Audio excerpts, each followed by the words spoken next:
adatnya orang-orang Jawa, selain apal Yasin itu apal Tabarok. Nah, saya itu lama sekali mempelajari bab ini. Ternyata di antara pokoknya itu satu, karena malaikat itu kena aturan fikih. Ya imut ya, malaikat itu juga kena aturan fikih. Jika orang hafal Quran itu haram disadui, kita haram menghinakan, maka malaikat juga kena aturan tidak boleh menghinakan orang yang hafal Quran.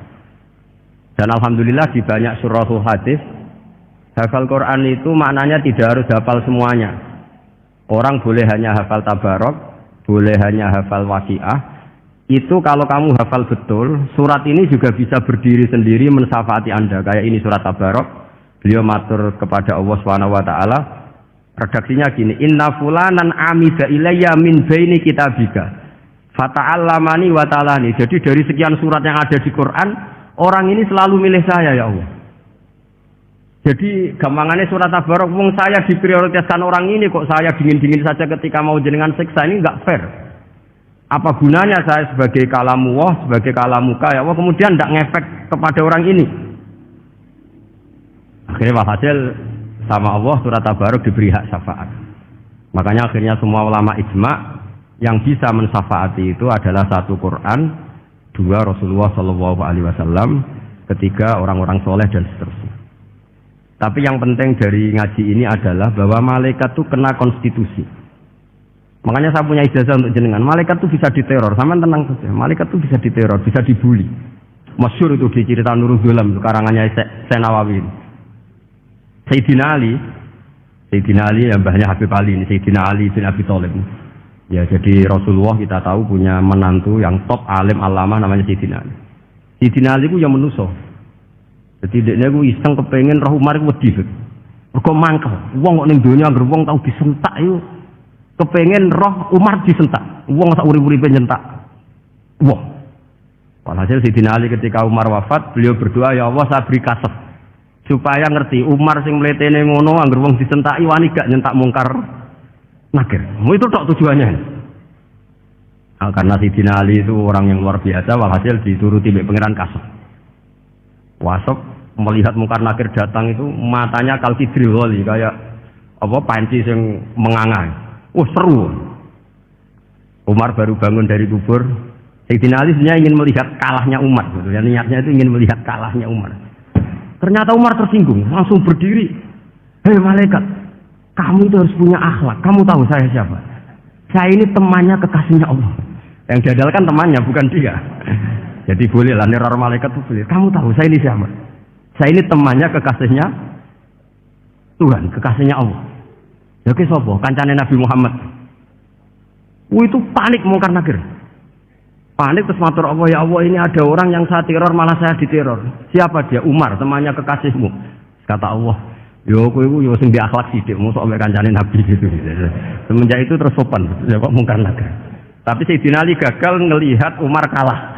Padahal cita-citanya kepengen Umar kali-kali kalah. Jadi ada sekian cara untuk apa kalau dibacakan untuk meredam malaikat. Masyhur ada ulama alim alama pekerjaannya mengajar tauhid.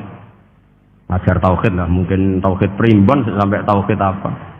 Ketika meninggal sama malaikat masih ditanya marbuka, manabuka dan seterusnya. Imam Malik datang, "Hei malaikat, ini guru tauhid, sak urip-uripe mulang tauhid. Kowe ora tau mulang kok takok sing tukang mulang. Sing sopan." Ya sudah enggak usah tanya. Jadi cerita seperti ini mungkin orang lain boleh nggak percaya, tapi itu mudawwan, dibukukan di beberapa kitab, dan saya percaya itu karena secara umum kaidahnya adalah ala inna auliya Allahi la khaufun alaihim wa lahum yahzan. Tetap lahumul busyra fil hayati dunya fil akhirah. Artinya kalau wali itu mengalami ketakutan ketemu mungkar nakir, berarti dia tidak punya busyra fil akhirah. Padahal para wali ini dijamin punya busyra, mendapatkan gembira di dunia, juga mendapatkan gembira di akhirat. Artinya kalau para wali ngalami ditanya mungkar nakir, tuwakut, apa mana mbok bayangno kepuyah-puyah, wah itu lahumul busyra. Jadi makanya zaman nanti kalau ditanya mungkar nakir, marbuka, saya guru tauhid. Ngajar di Kusyah kelas 6. Wah, harus benar. Saya kalau ditanya juga gitu, saya guru Minhajul Abidin, ngajar di Habib Ali. Minhajul Thalibin harus jelas. Kalau Pak Najib lebih gampang, ketua menoro. Lebih gampang lagi. Enggak apa-apa. Kalau karena malaikat itu ternyata mukallaf. Mukallaf itu kena aturan hukum. Enggak boleh dia selonang-selonong. Kena aturan hukum. Makanya fa inna Allah ta'ala la yu'adzibu qalban wa al-Qur'an. Allah tidak akan menyiksa hati yang ada di Quran. Kalau orang hafal Quran sampai mati, artinya dia membawa Quran. Dan artinya apa? Malaikat kena aturan tidak boleh melecehkan orang yang membawa Al-Quran. Jika surat Tabarak nggak terima, ini orang ini hafal saya. Kalau kamu mukulin dia, kena saya. Tapi ini orang fasik. Tapi saya di situ. Kalau mukulin dia, kena saya. Akhirnya kompromi, terus konsultasi di Allah. Akhirnya dibenarkan surat Tabarak. Ya, terus ini sudah clear ya, lolos ya, mungkar nakir lolos. Baru kayak surat apa? Tabarak. Mungkin-mungkin buatan dites malih, nak dites malih dredeg keliru ribet. Tapi saya percaya itu ya. Saya tidak bisa bayangkan ya. Ketika Quran disifati Rasulullah Shallallahu Alaihi Wasallam bahwa Quran itu syafa', memberi syafaat, kemudian itu tidak ngefek. Saya itu keberatan sekali. Begitu juga apalagi ya, misalnya Rasulullah disifati akrobin nas, ahabbin nas ilallah, kemudian tidak ngefek bisa memberi syafaat. Itu tidak fair. Pasti orang-orang dekatnya Allah ini bisa memberi apa? Syafaat. Karena status kedekatannya Rasulullah Shallallahu Alaihi Wasallam diantaranya adalah hak memberi apa?